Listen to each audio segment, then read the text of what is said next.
বন্ধুরা আজকে বিকালবেলার বজ্রপাতে আমার নারকেল গাছ পুরো একদম শেষ।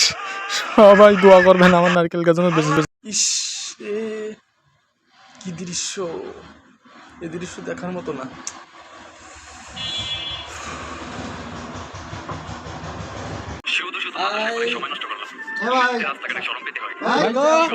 গেল গেল গেছে কি অবস্থা? হায় রে হায় রে, এই দেড়ি কুদালের কোপ যদি মাথায় লাগতো কি হতো বলেন তো? জীবনে কি আর দেখবো, আর জীবনে কিছু দেখার বাকি নাই।